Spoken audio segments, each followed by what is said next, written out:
Hi, everyone. Welcome back to National Park After Dark. Thank you for joining us again for another Trail Tales episode. I'm Cassie. And I'm Danielle. And Trail Tale episodes are ones in which we read listener emails about your experiences with pretty much everything. It doesn't have to happen in a national park. We've kind of expanded our horizons with that. But it would be nice if it was like kind of tangentially associated with the outdoors, just to stay on brand. The outdoors or the paranormal. I mean, we do ghost stories and sign stories all the time Yeah, that's true. as well. I take it back. It could be anything. Okay. It can be anything. We just have to find it interesting. Right, that is true. And I am the keeper of the trail tales. I have the You power. are. So do have you the got to power. impress me first. That you do. Okay, would you like to go first? Sure. My first story is titled Signs from a Dumpster. Hi, ladies. My story does not involve the outdoors, but I know how much Danielle appreciates signs from loved ones, and I'd love the opportunity to share a few I have received. To preface, I would like to include a trigger warning for pregnancy loss. A close friend of mine passed away years ago while I was in high school. This friend, whose name was Derek, was close to me and several of my siblings. Shortly after he passed, I had a dream in which Derek showed me what the earth looked like from his point of view. It's hard to explain, but it was almost as if he now existed as the wind in the trees. He told me that in his heaven, someone named Lemon let him visit Earth every Wednesday to check in on everyone. But he said occasionally he will sneak out of heaven and visit Earth on other days as well. He was always a bit rebellious. Since that dream, every time I see a lemon, as silly as it seems, I think of him. Several years later, I was going through a difficult time. On a particularly difficult day, he crossed my mind and I realized he had not sent me a sign in a while.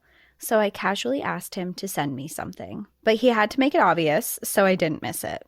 At that time, I lived in an apartment building with a shared dumpster in the parking lot. I went to throw away some trash and noticed something new drawn on the dumpster. It was, what looks to be, an art palette with the word lemon on it. One thing we have always bonded over was my love for art.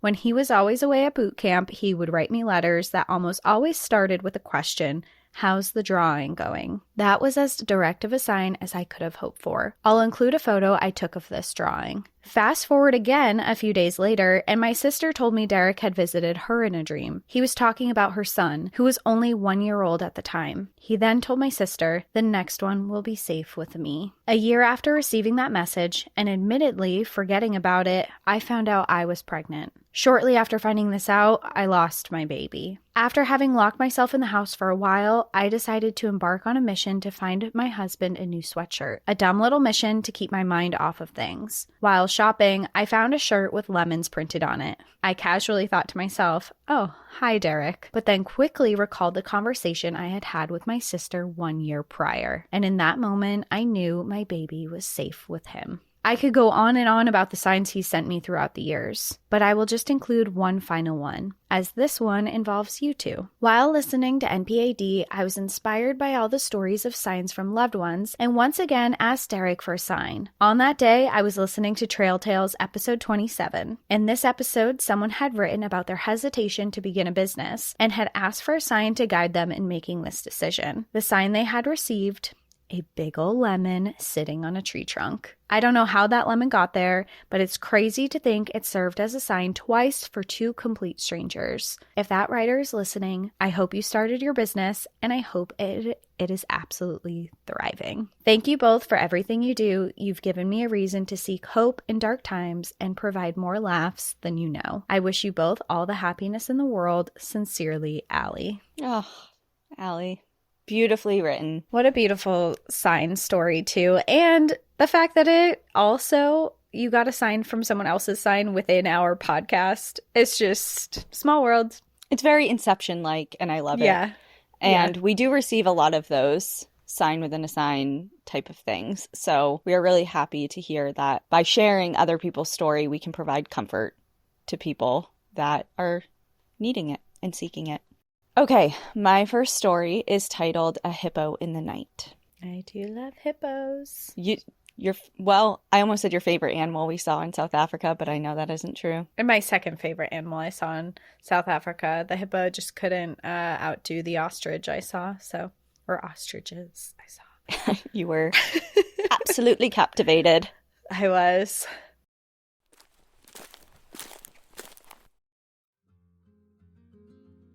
Fans of true crime have heard this time and time again. Murder for life insurance. And also, it's often the spouse, but we won't get into that. Truly, over 4% of Murderpedia entries are related to life insurance.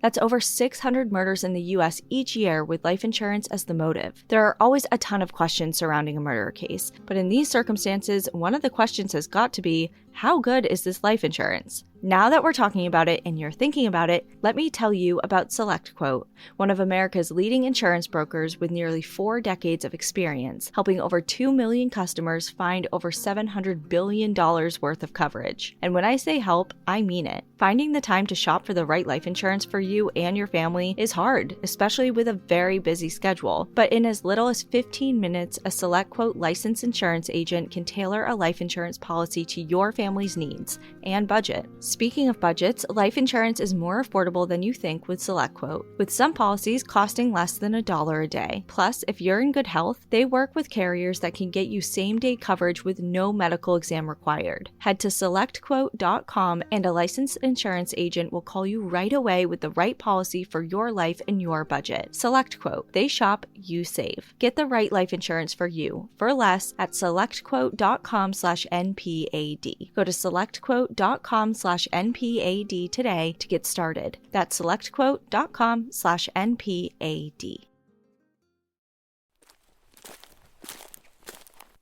Okay, a hippo in the night. Hi, Cassie and Danielle. My name is Terry. I stumbled upon your podcast about 8 months ago and I have enjoyed listening to your stories. They keep me entertained while I'm doing housework or weight training or other tasks that I'm not normally super excited about. Back in the 90s, I was a Peace Corps volunteer in the Comoros Islands, which are in the Indian Ocean between Mozambique and Madagascar. About a year into our service, it was time to take a vacation. My Peace Corps friend Elise and I wanted to go to Madagascar, but Elise's dad and brother were coming to visit her in the Comoros, and they wanted to go on a safari in Kenya afterwards. So it was decided that I would join Elise and her family on safari in Kenya. Then once her family went back to the States, we would continue to climb Mount Kenya, Africa's second highest peak. Kamar, our Shinzunai language instructor, who was also Elise's boyfriend, would join us. The first snag came when we tried to take the ferry from our island to the island of Grand Comore, where the international airport was.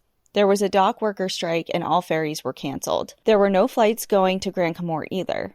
Elise, Kamar, and I were used to things not going as planned, but her father had limited vacation time and had booked an expensive safari, and he didn't want to miss any of it. After much stress and hand-wringing, we managed to hitch a ride on a small cargo ship that was leaving that night for Grand Comore, and we succeeded in making our flight to Nairobi the next day. After a nice safari, Elise's brother and father flew back to the States, and we felt like the real adventure was about to begin. We returned to Nairobi and did the best we could do to prepare for our trek on Mount Kenya. We rented warm sleeping bags and clothing and stocked up on food. At that time, freeze-dried food was unavailable in Nairobi, so we bought jars of peanut butter and canned food. Before heading to Mount Kenya, we decided to take a quick trip to Hell's Gate National Park, which is one of the few parks where you are allowed to hike without a guide due to the absence of lions. I want to say, I'm scared to say it because if I'm wrong, people are going to be mad, but I'm pretty sure Hell's Gate National Park is the area that inspired,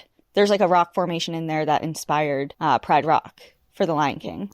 Well, let's look it up. So it's just so interesting if that's true and there's no lions there. Probably historically there were, I would imagine. Yeah, let me know if I'm right. Yeah, you're right. It says Pride Rock from The Lion King was inspired by the real world rock formations in Kenya, including Hell's Gate National Park. Okay. It feels good to be right every once in a while. Okay. We hiked in the park with an Israeli couple we had met on the bus, then camped with them in a nearby campground on Lake Naivasha. This campground was a nice green, grassy area shaded by acacia trees along part of the lakeshore. There were bathrooms and hot showers, which were a real luxury for Elise and me. A few donkeys wandered around the campground. I think they were the mowing service. Much of the lakeshore is surrounded by flower farms. The campground was separated from the adjacent properties and from the lakeshore by thick hedges and a deep ditch. These were to discourage the hippos from wandering into the campground from the lake. A couple of night watchmen roamed around at night to chase errant hippos back into the water. After a peaceful night at the campground, we headed off towards the town of Chocorua on the lower slopes of Mount Kenya to begin our trek. The National Park gate was about 10 miles up a dirt road from town, so to save money, we decided to hike up to the park gate and camp there instead of hiring a ride. We were planning on taking 5 to 6 days to hike to the summit at over 17,000 feet and then back down. The road wound up the mountain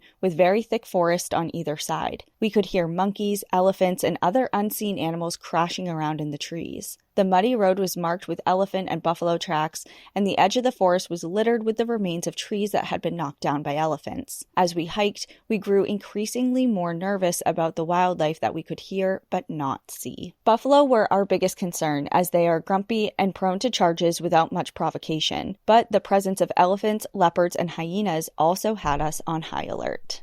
This just reminds me of the, it's just so out of our day-to-day experience that this seems so wild. But I just will never forget being in South Africa. You were driving. I was absolutely not going to drive our rental car.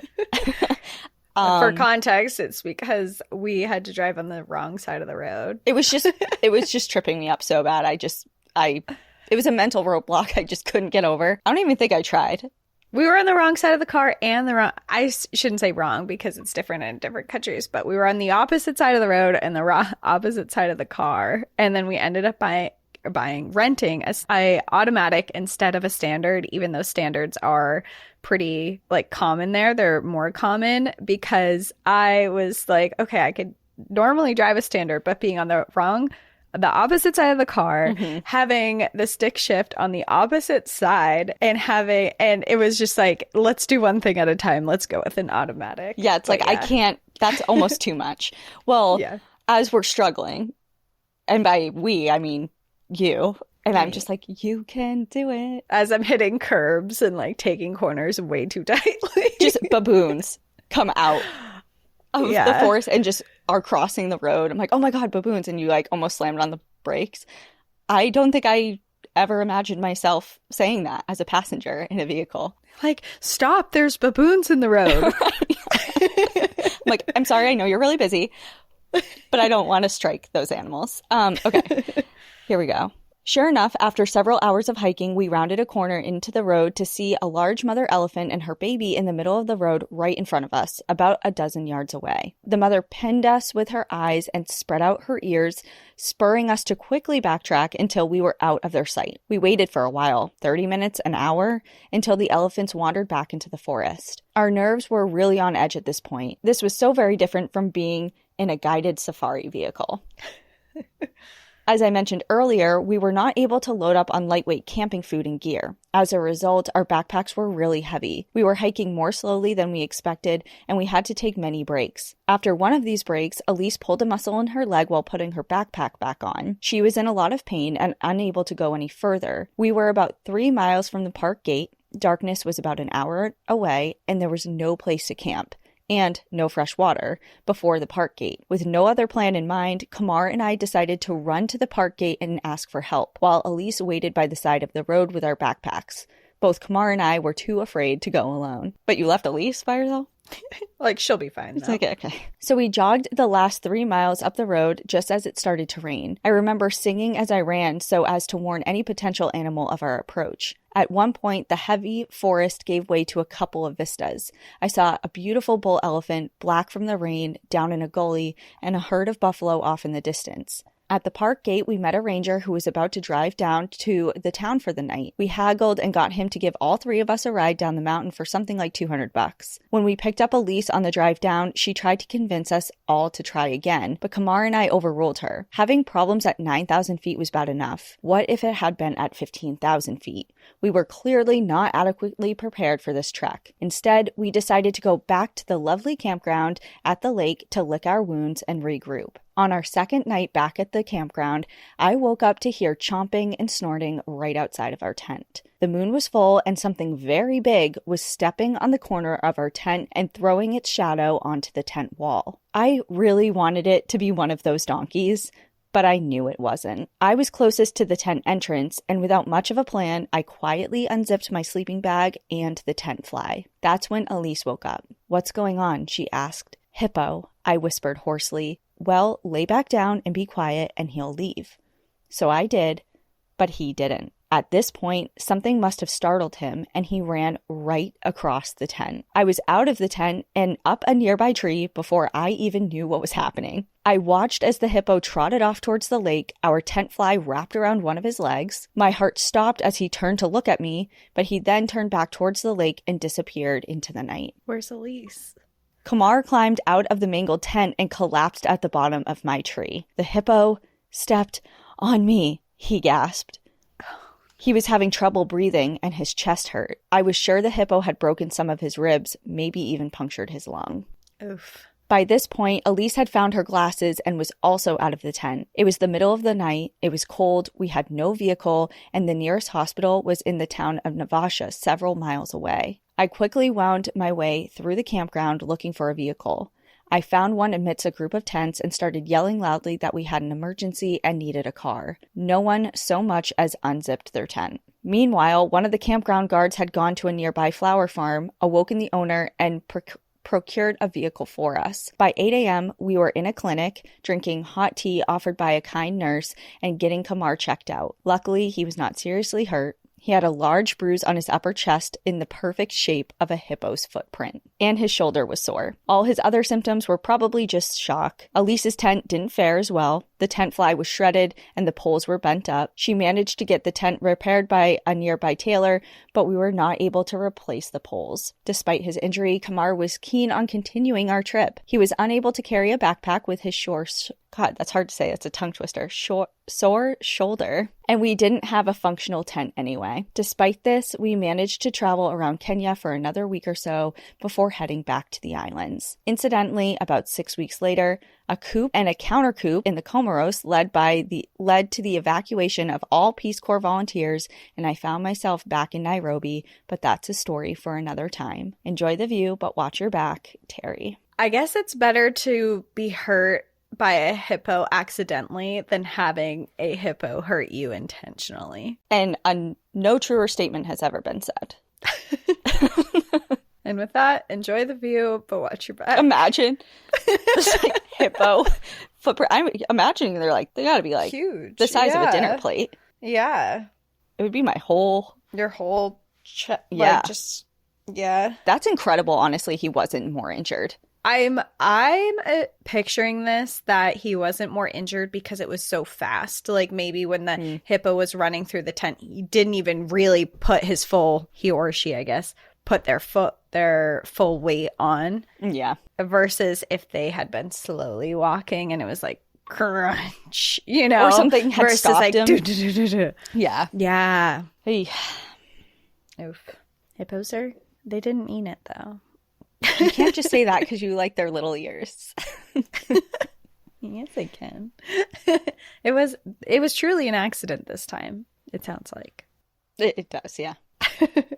American Giant makes great clothing, sweatshirts, jeans, and more right here in the U.S. Visit American-Giant.com and get 20% off your first order with code STAPLE20. That's 20% off your first order at American-Giant.com, code STAPLE20. My story is titled, My Brother Saved Us with Science. Hi, Danielle and Cassie. First, I want to say that both of you do an amazing job telling stories on your podcast in such an engaging and fun way, while still being respectful and sensitive to the more challenging topics. I really appreciate the diversity of stories you cover. They're all so unique and interesting. I prefer to stay anonymous, but if you read this on the pod, please give a shout out to my little sister, Emmy, aka Smallish Human. I got her hooked on the podcast a while back, and now we chat about the episodes, and listening to your stories has even inspired us to hike and get into the outdoors more. Cool. Love it. Yeah. This story might have been much longer if my brother hadn't saved us with science, but I hope you enjoy it anyway. To set the stage, it was February 2021, and my brother and I were on a ski trip in Colorado. He drove out from Ohio in his diesel four-wheel drive truck, and I flew in from the East Coast. I'm originally from Colorado and live here now, but at the time I was living on the East Coast. My brother is a farmer, hence the truck, and though he's not from Colorado, he's generally one of the most well-prepared people I know. He's on the very short list of people I inexplicably trust. After skiing for a couple of days, we were both sore and decided to take a break by heading down to the Mount Princeton hot springs and letting the hot springs work their magic. It was a beautiful, sunny day, about 35 to 40 degrees Fahrenheit. We were staying in Frisco, and after enjoying the hot springs, we started heading back, knowing some snow was expected that evening. We wanted to leave before the storm set in. Spoiler alert, we were too late. As we got in the truck and started driving up Route 91 after getting gas,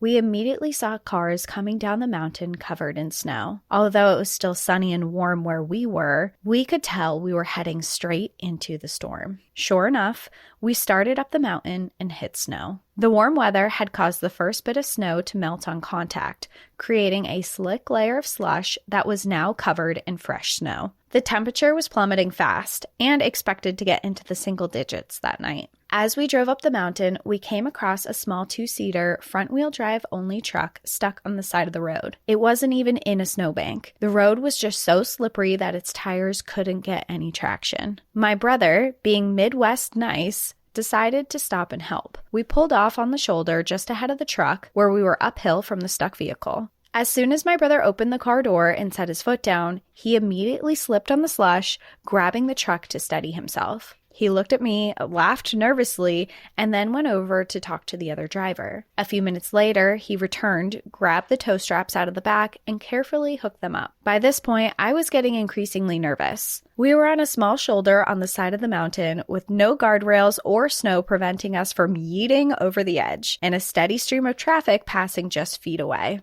during a snowstorm. Once the straps were secure, my brother got back in the truck. I asked, "What do you think?" He replied, "Well, we'll give it a try," and slowly stepped on the gas. We immediately started sliding backward down the hill towards the truck. Realizing this wasn't going to work, he got out, unhooked the straps, and let the other driver know that we couldn't help. When we got back in, he hit the gas again, but now we too were stuck in the same slushy mess. We tried a couple more times to get out, but to no avail.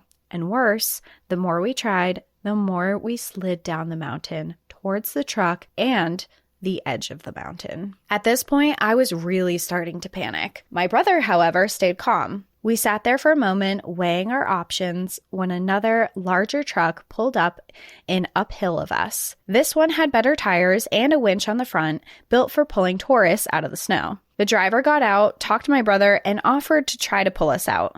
He hooked up the winch to our truck and started pulling. But instead of pulling us out, his truck started sliding down the mountain towards us. He stopped, unhooked the winch, and informed us that he wouldn't be able to help either. Then he drove off, luckily without getting stuck himself. My brother got back in the truck and said, "Well, shit.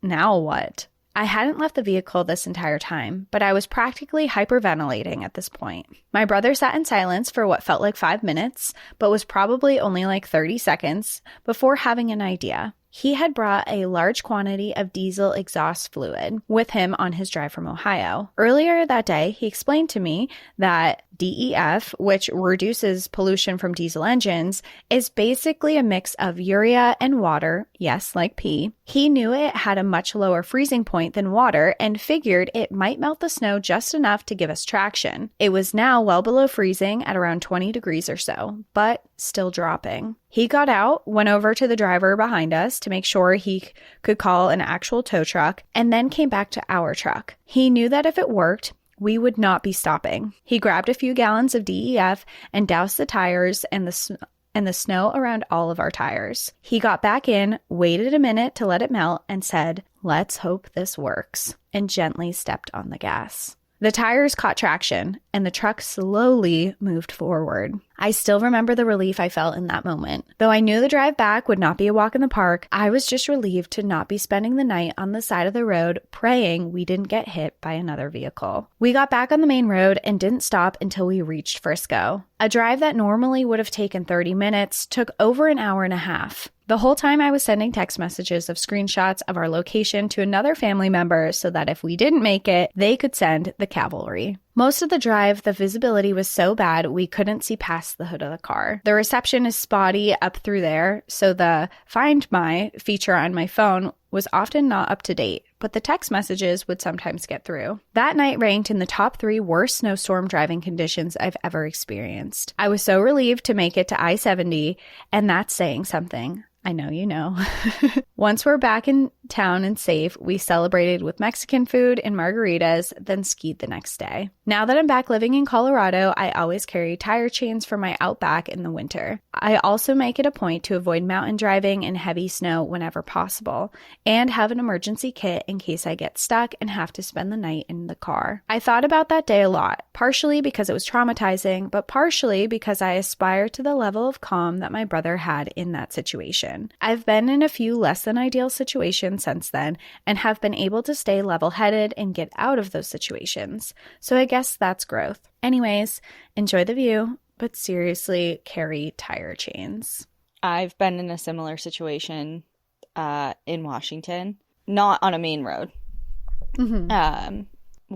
Ian and I attempted to go to a trail that we shouldn't have that time of year with the vehicle that we had. I mean, it was his Toyota Tacoma, but we didn't have any sort of things necessary. We didn't have chains. We didn't have any sort of emergency kit. We were just like, oh, let's just go and see if we can get to this trailhead. And we didn't.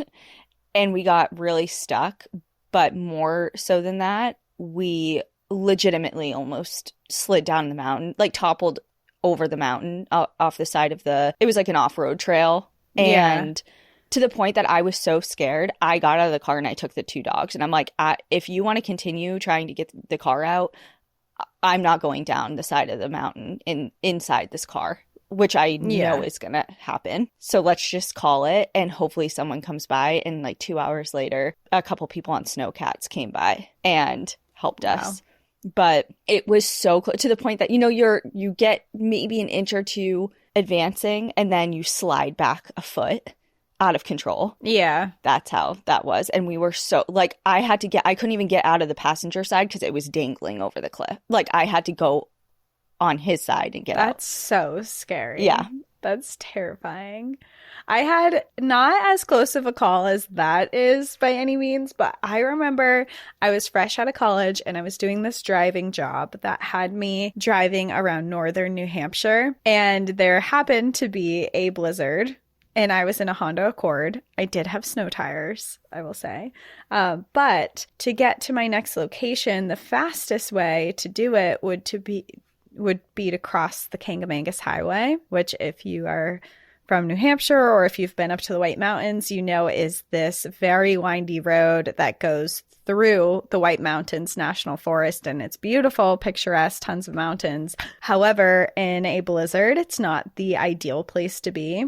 But I was like, yeah, I saw other cars that like went up the road a little bit. And I was like, yeah, sure, this is fine. And I'm driving. And after a little while, I stopped seeing any cars at all. There's so much snow pile up that's on this road that there's no one else out there except I see someone on a snowmobile on the actual road. And I was like, that's not a good sign. But I was like, I'm already committed. I'm here. I'm in it. And I remember I was going around this corner and there were, they had guardrails on the side, thankfully. But the guardrails, there was so much snow coming down that you couldn't really see the guardrails anymore because they were covered in snow. And also like little snowbanks from like past plowing. Anyway, I start going around this corner. My car doesn't turn. I go straight into the snowbank. On the other side of the snowbank is a cliff drop. And my car goes up the snowbank and then slides back down, turns around and faces the other direction to go back to town. And I was like, if that's not a sign from the universe that I should not be on this road right now, I don't know what is. Turned you around. Were you just holding I was just holding the steering wheel, and it had messed up my bumper, like my front bumper. I'd actually hit something. And I remember I drove into town and there's a gas station pretty much right when you get off the Kangamangas, and I stopped there and someone came out and they bungee corded my car back together because I had like stuff dangling from my car, and it was very nice of them. And then I called my work and I was like, hi, I kind of got in a car accident. I'm the weather's really bad up here. I'm going to go home. And they were like, okay, please do. Well, it's nice, But because there would be other jobs that would be like, okay. it would have been nice if they didn't send me up there in a blizzard in the first That's place. true. That is true. And it wasn't until I got in a car accident that they were like, oh, yeah, you should probably come home. I'm like, yeah, it snowed like 2 feet in the past hour. So, yeah, I don't think I should be driving on the roads when there's like a national emergency or a state emergency alert to stay off the roads. Like, maybe you shouldn't have made me work today. If it was me, I would have been like, okay, but like, are you mad at me? I remember I was nervous, like that Yeah. they were going to be like upset, but I was just like, my nerves were so high after that I just had to get out of Yeah, there. of course. Okay, my second story is titled Lights, Mouse, Scream. Okay. Hi, ladies. I'm a big fan of the podcast and just finished listening to the Grandma Gatewood story. She is such an inspiration, and I hope I am as adventurous as her when I turn 67. My own small through hike story takes place in Olympic National Park in May of 2024. I was on a backpacking trip with 2 friends along the Olympic South Coast Trail.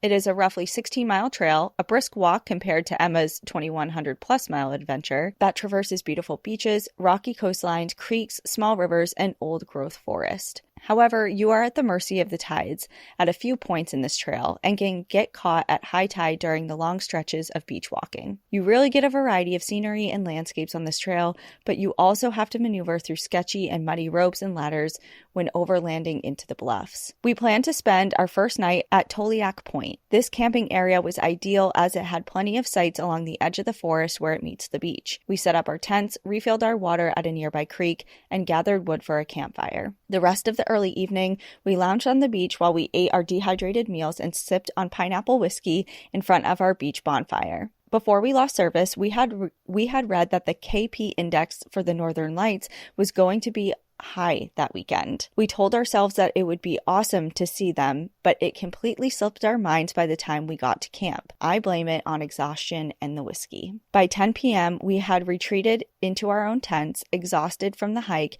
and wanting to get an early start the next morning to beat the tides before our next camp. I snuggled into my sleeping bag and had my eyes closed for a few minutes when I heard a rustling sound near my head. I reminded myself, eyes still closed, that I had definitely shut the zipper of my tent before crawling into bed and tried not to think of what critter or critters could be making that noise. After a moment or so, I opened one eye just in time to see a mouse scurry up the mesh wall of my double wall tent. Unfortunately, I didn't see where it went. Great.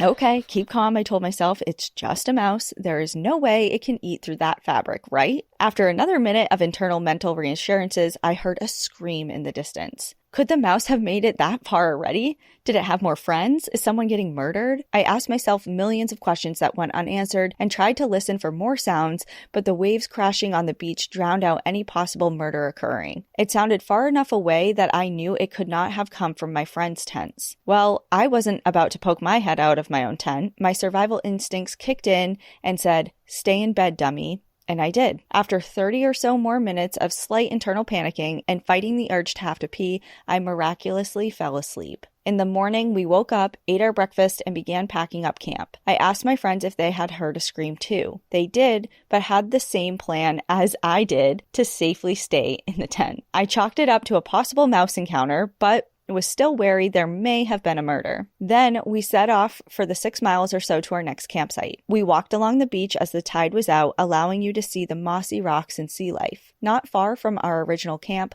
we passed by 2 girls and they stopped us to chat. Excitedly, they asked, "Did you guys see the Northern Lights?" Us, "What? No, we went to bed early." They then told us how the lights were on full display towards the northwest over the Pacific Ocean, just past 10:20 p.m. based on the timestamps of their photos. They had run up and down the beach, waking other campers up to share this once-in-a-lifetime view. Somehow, our little camp was missed as it was tucked in between the trees. But that was the source of the screams. We were so bummed. The chance to see the Northern Lights this far south would have been spectacular. Fortunately, however, it did solve the murder/not murder case. We continued on to our next campsite. That night, we stayed up later than we wanted to, and unfortunately, the Northern Lights did not make a reappearance for us. When we returned home a few days later, my friend sent us pictures that she snapped right before she zipped up her tent that first night. There, you can make out the faint, signs of the northern lights.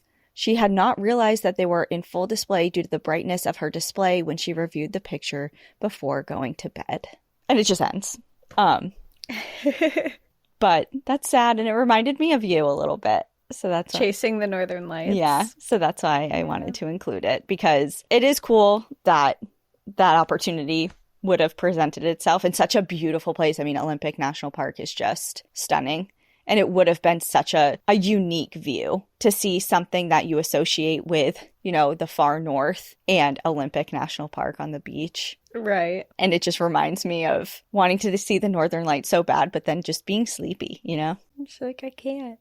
I remember I did have a trip, the first time I did ever see the northern lights, and it wasn't, the way that I saw them was not the full display where it's like so bright, it takes up the whole sky, and you're just, the photos you see online, it did not look like that. But I was in Alaska, and it was the very beginning of Aurora Borealis season. It was in September, and I have the alerts on my phone for the KP index to come up, and I was there with a friend, and it was like, KP index is really high tonight, like check it out. And so before we went to bed, we were looking, didn't see anything, and it was like, well, the height of it is supposed to be at 3 a.m. So I set alarms like pretty frequently throughout the night, and finally at like, I think it ended up being like 3:30 or something in the morning, I go outside and we're sitting there, and there, sure enough, are the northern lights outside, and they were all green. They weren't a bunch of different colors, and they were duller than the pictures that you see online if you Google it, but I could very clearly see them with the naked eye. It wasn't like, I think especially in New England, there's been a lot of like, oh, you can see the northern lights tonight, like go outside, and you can't see anything with your naked eye, but then you take a photo and it's like really bright and you're like, wow, they're here. Yeah, that just happened a couple months ago for us. Yeah, and you could see like maybe slightly, like it was like, oh, the sky does look like it has like a tinge of pink in it or something, but I wouldn't have noticed unless someone told me to look for it. In a picture, yeah, for sure, but yeah. And what I saw in Alaska was not that experience. We very much saw them with our naked eye. It just wasn't the crazy light show that people go searching for. So, and I still have yet to see that. I saw them in Iceland. I saw them in the airplane on the way back from Iceland, or the way to Iceland. I forget. I think it was the way back. I think that's what you told me. I saw them from the plane, which was cool, and they were really bright in that situation, but I have yet to see like a full light display, like how you see it in the pictures. I'm still waiting for that in real life, and I have to do some like Nordic winter trips to specifically see the northern lights. And they say that you should stay somewhere for like, because it's not guaranteed, but you should plan to stay somewhere for like 7 to 10 days to give yourself ample time to see a real show. That's no problem. Yeah. You work from home. You can work from anywhere. I know. That's true. I gotta just like go to Norway for like 2 weeks or something in the middle of winter. Yeah. Or you can tell me how it is. Sweden. Yeah. You're invited if you want to come. I'll consider It'll be cold. All right. Well, my last story, my last one before we do Outsiders bonus stories, is titled Bryce Canyon After Dark. In the spring of 2021, after my first round of COVID vaccines and before the Omicron outbreak, I embarked on a solo road trip through Utah. I've been cooped up in my tiny Los Angeles apartment for a year and armed with the false hope that the pandemic was coming to an end. I got in my 2008 Toyota RAV4 and drove east. The plan was to hit up a few national and state parks, swing through Salt Lake City for some spring skiing, Bachelor was still open, and through Lake Tahoe to visit some friends in the Bay Area before heading back home. The plan was also to bumble swipe my way through each destination. No better way to explore a new city than with a local. No better way to explore the Bryce Canyon hoodoos than with the fellow solo travel amateur photographer that you matched with at 6 p.m. who suggests you meet at the trailhead at 10 so he can snap some photos of the full moon. Oh, God. There's also... I know. Their next line's so funny. There's also no better way to get murdered. So I, because I'm only slightly reckless, shared my location with a friend, told her I'd check in after the date, and told Scott, the amateur photographer sleeping in the back of his Toyota Tacoma on a mountain bike trip in Zion, that I'd see him at 10. I wanted to enjoy the view, and Daisy, my friend with my location, would be watching my back. Scott looked like his photos, although he was, as expected, a bit shorter than he had claimed. As expected. That's a ruthless thing to add. You know, Also. there's something that I have been very, I view myself as fortunate in this regard, is I've never really had to worry about that. Like, I've never once been like, how tall are you? Because I'm 5'3". Like, Yeah, the chances are you're taller than me. Yeah. So that's not really a problem. Like, I've never been like, okay, for this potential person, this is a factor that I really need to know beforehand. It's so funny. My friends used to make fun of me in like college and stuff because I've always liked tall guys. And they're like, Cassie, you're 5'2". Like, save Why some are for the you rest taking of us. That's what they'd say. Like, especially my tall friends, they'd be like, come on, like, you don't need that. You don't need that. Like, go for someone shorter. It's like, I'm sorry, it's just the way that God made me. It's like, I like what I like. I can't help it. But also, man doesn't have to be taller than you. You can date. I mean, look at Zendaya and Tom Holland. They Tom Holland, love each other. Zendaya relationship is what I think we should all strive for. He's I don't know their relationship enough to know. Oh, it's my whole algorithm. But is it? Yeah. I don't know enough about them. I just know that they like love each other. They're so supportive of each other, and they seem like really like best friends. And I think that's really just nice. like the best foundation to have for any relationship, romantic relationship. If you're best friends, it makes life so fun. And it feels like Yeah. they just genuinely care about each other.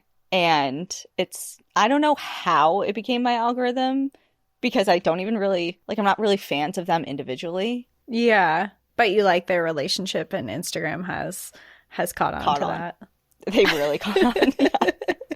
So anyway, this person is not meeting her expectations for height, but I guess was expected, which is hilarious. We had the Navajo Loop and Queens Garden Trail mostly to ourselves, which was both lovely and terrifying, and we chatted about how different it was for men and women to travel alone. We stopped frequently so we could take photos, and the hoodoos under the full moon were truly an incredible sight to see. It would have been a perfect date if it wasn't for him breaking my number 1 trail rule, playing music from a speaker. Oh, no. That is a pretty solid trail rule. A few hours later and one slightly awkward kiss later, I sent proof of life to Daisy and crept into my motel bed alone. Scott, not a murderer, spent the cold night in his Toyota Tacoma, and the next day I drove towards Salt Lake City, ready to swipe again. Danny. That was the most unhinged story of I love it. putting this man on blast. He's just trying to have a good time. He's like, I just want to take pictures of the moon in the middle of the night. And she's like, he was short, unimpressive. I will be Awkward swiping kiss. again. Awkward kiss. You know what? I like a girl who knows what she wants, and she clearly knew that this was not for her. It So good wasn't for him. you. And good for you for not feeling bad for sleeping in a warm motel room while he slept in his truck. Yeah, it's like, sorry. Sorry, I don't like you. I don't like you. This is awkward and I gotta get out of here. Yeah, Yeah, not the safest first date, but you made it. do it for the plot, as they Yeah. say. Okay, my last story is titled From Dad to Hero, Great Smoky Mountains National Park. Hi, Danielle and Cassie. I am super excited to write to you guys. My name is Gabe. Feel free to use names in the story. And I have been listening to the pod for about 5 to 6 months now and love every story. To be honest, I've been wanting to submit this story for some time after starting to listen, although I'm not sure why I hadn't yet. But today is the day, so let's get into it. My family has been involved in our local Boy Scout troop since I first started when I was 10 years ago. My dad became our scoutmaster 2 years after I started and just recently left. In those 8 years, he he was a scoutmaster, only one of the scouts didn't reach the Eagle rank, which is amazing considering only 4% of all scouts achieve that. He also took us on multiple high adventure trips in those years, including to the Boundary Waters twice, South Dakota, and the Great Smoky Mountains, where this story takes place. In 2022, we went on the troop's third highest adventure trip to the Great Smoky Mountains. We spent about a week there, which was filled with hiking, sightseeing, bike riding, and a whole lot of memories. One memory sticks out, however. We were on day 3 of the trip, and like all the other days, we decided to go on a hike.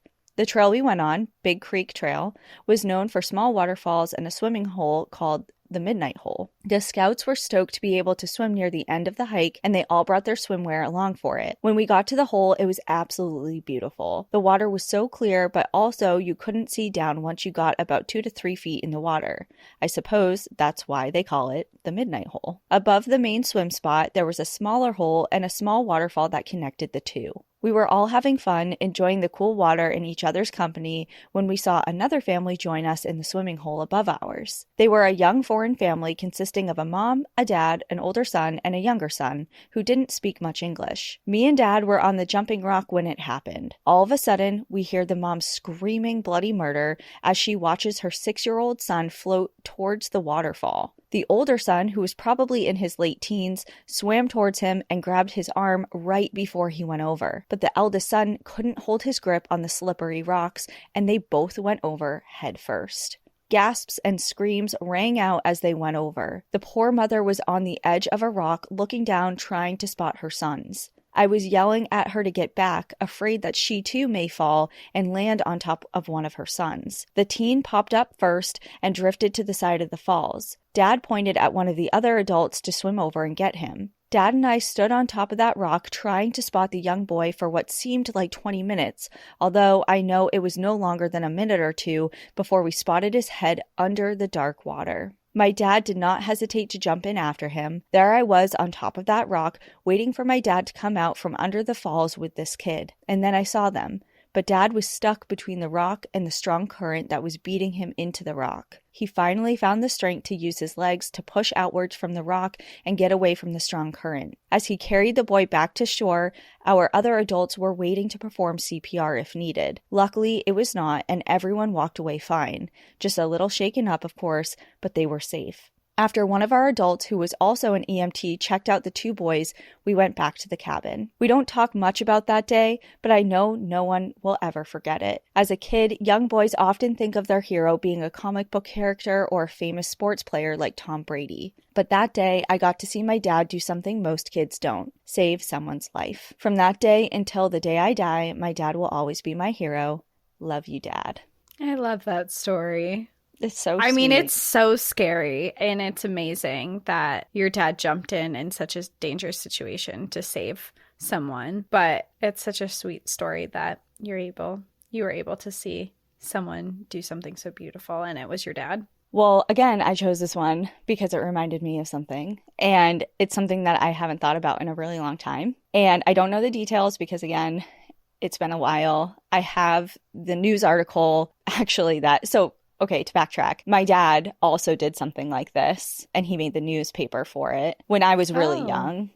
He was working in Connecticut at some sort of he went to Johnson & Wales for culinary arts, and he worked in the food industry after graduation and when I was young. And gotcha. He was working at some sort of resort thing in Connecticut, and he was out chain smoking, because that's what he did, with 2 other guys, and they heard screams for help, and the resort was located on the water, and they ran over and there were people drowning, and oh my God, he jumped in right away, and he helped save people's lives, and him and his 2 coworkers, and they were all recognized in the paper. And my dad was like, in the moment, he clearly didn't think about it just was the right thing to do, but after he made the papers and he got some recognition for it, he took the paper, made like a Xerox copy of it. On the other side of it that was blank, he wrote me a message just something about like doing the right thing and whatever. And he was like, love, Dad. And then he laminated it and gave it to me. And I have it at in my mom's house, actually, in my old bedroom, in a file with a bunch of his stuff. That's really cute. Yeah. That he did that. Yeah. So dads, sometimes, I know some people don't have great relationships with their dads, but I loved this story because it reminded me about a story of my dad. So thank you for writing in. Yeah. Dads are great. Good dads are great dads. Put it on a t-shirt. Okay. Another thing, what did you say earlier? Something about hippos was also pretty profound. Profound. I don't know. I don't know. I said it's better to be accidentally hurt by a hippo than intentionally hurt by a hippo. Yeah, that sounds right. And good dads, what'd you just say? They're great dads. Good dads are great dads. Right. Okay. All right. Let's go share some bonus stories with our outsider community. Mine is titled On the Trail of Silverheel. And mine is titled That Time the Big Man Upstairs Took AC/DC's Thunderstruck a Little Too Literally. Okay. All right. Let's go do it. If you want to hear a full rendition of Thunderstruck by Cassie, By you can me. Subscribe to us on... It's a huge incentive, and I would be shocked if you didn't want to. But if you're not an outsider and want to be, we have Patreon and Apple subscription services that you can sign up for. We share bonus stories there every Trail Tales episode, and that's what we're about to go do. Everybody else, we love you. Enjoy the view. But watch your back. Bye. Bye. Thank you for joining us again this week. If you have a trail tale of your own you'd like to share, you can write to us at npadstories@gmail.com or visit our website at npadpodcast.com. Bonus trail tales and content are available to Patreon members and Apple subscribers. Follow the show on Instagram, TikTok, Facebook, and X at National Park After Dark. And if you prefer to watch our episodes, you can find us on YouTube at National Park After Dark. And as always, if you enjoyed the show, please take a moment to rate, review, and subscribe wherever you listen to podcasts.